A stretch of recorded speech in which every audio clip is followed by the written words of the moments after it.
कुरान की तिलावत कर। तो मुसलमान ने कहा नहीं, पहले मैं कुरान की तिलावत करूंगा, फिर तेरी चाय बनाऊंगा। मोहब्बत से बोलिए सुभान अल्लाह। तो अंग्रेज ने कहा अगर तू मेरी बात नहीं मानेगा तो नौकरी खतरे में हो। नौकरी ऐसी नौकरी जो तिलावत कुरान रोक दे, मैं अपनी ठोकर में रखता हूं। नौकरी छोड़ सकता हूं, कुरान की तिलावत नहीं छोड़ सकता। अंग्रेज ने तेवर देखने के बाद कहा अच्छा तू कुरान को मानता है, मैं इंजील को मानता हूं। कल आग में कुरान भी डाल दिया जाए और इंजील भी डाल दिया जाए, जो किताब जल जाएगी, घरों से बाहर हो जाएगी, जो बच जाएगी सारी पब्लिक देख लेगी, वो काबिल अमल समझी जाएगी। मुसलमान ने कहा सोन, कुरान की हिफाजत की जिम्मेदारी अल्लाह ताला ने ली है, ये शर्त मुझे मंजूर है। बोलिए मोहब्बत से सुभान अल्लाह।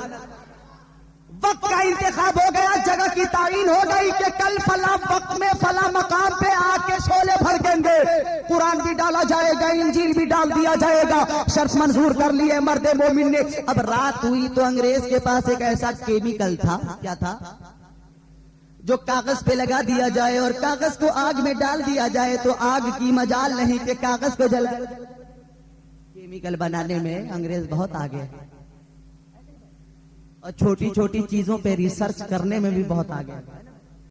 तो छोटी छोटी बातों पे रिसर्च करने की उसकी आदत होती है। केमिकल था उसके पास, ऐसा केमिकल जो कागज पे लगाओ, कागज को आग में डाल दो तो आग की मजाल नहीं के कागज को जलाए।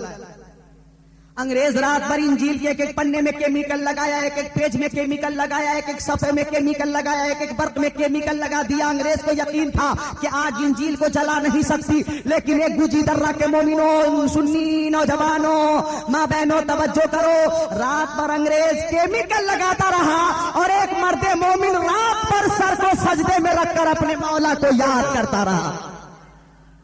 फजर की अजान हो गई, हय्या अलस सलाह, हय्या अलल फलाह, अस्सलातु खैरुम मिनन नौम। ए लोगों नमाज की तरफ आओ, ए लोगों कामयाबी की तरफ आओ, ए लोगों जन्नत की जमानत के लिए आओ। ए सोने वालों अब तो उठ जाओ, सोने से बेहतर नमाज है। बोलिए सोने से बेहतर। अब मर्दे मोमिन ने नमाज फजर अदा करने के बाद कुरान पाक की तिलावत की है और कुरान को सीने से लगाकर कुरान को चूमता हुआ उसी मकाम पे पहुंचा जहां आग के शोले भड़क रहे थे। कलकत्ता की पब्लिक खड़ी थी, मौजूद थी। इस्लाम की हक़ानियत देखिए, कुरान लेकर मुसलमान पहुंचा था, इंजील लेकर अंग्रेज पहुंचा था। अंग्रेज ये समझ रहा था कि केमिकल की वजह से इंजील को आग नहीं जलाएगी। अंग्रेज ने कहा था मैं इंजील आग में डालता हूं, तुम कुरान को डालो। लेकिन मर्दे मोमिन ने जवाब दिया नहीं बाबा नहीं, आज आग में सिर्फ किताब नहीं जाएगी, किताब का मानने वाला भी जाएगा। मोहब्बत से बोलिए सुभान अल्लाह। मुसलमान ने कहा मैं कुरान को सीने से लगाकर आग के शोले में चलने को तैयार हो।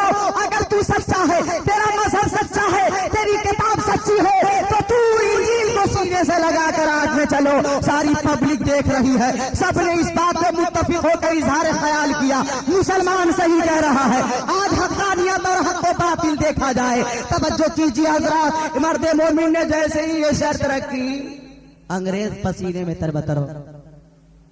मैं इंजील तो डाल सकता हूं, खुदा का नहीं जा सकता, क्योंकि इसके बाप दादाओं ने कोई ऐसा केमिकल तैयार नहीं किया था जो इंसान के बदन पे लगा दिया जाए तो बदन को आग न जलाए। कहने लगा इंजील तो डाल सकता हूँ, खुद आग में नहीं जा सकता। लेकिन एक मुसलमान कुरान पाक की तिलावत करता हुआ आग के शोले में पहुंच गया था।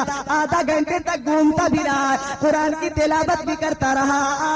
जिन जिन लोगों ने कुरान पाक की तिलावत सुनी थी, उनके दिलों की दुनिया बदलती चली गई, जलालत और गुमराही निकलती चली गई, रुश्द और हिदायत के जाम से उनके कुलूब सरशार होते चले गए। आधा घंटे के बाद जब बाहर निकला था तो सबने देखा न कुरान जला था, न मुसलमान जला था। मुसलमान ऐलान कर रहा था न घबराओ मुसलमानों, खुदा की शान बाकी है, अभी इस्लाम जिंदा है, अभी कुरान बाकी है। वो जालिम क्या समझते हैं जो अपने दिल में हंसते हैं, अभी तो करबला का आखिरी मैदान बाकी है। अंग्रेज ने कहा था तुम सच्चे हो, तुम्हारे नबी का लाया हुआ दीन सच्चा है, तुम्हारे नबी पे नाजिल होने वाली किताब सच्ची है। अब मैं कलमा पढ़ता हूँ, मुसलमान होता हूँ, ला इलाहा इल्लल्लाहु मुहम्मदुर रसूलुल्लाह। और फिर रिपब्लिक थी, सबने कलमा पढ़ा था, दाखिल इस्लाम।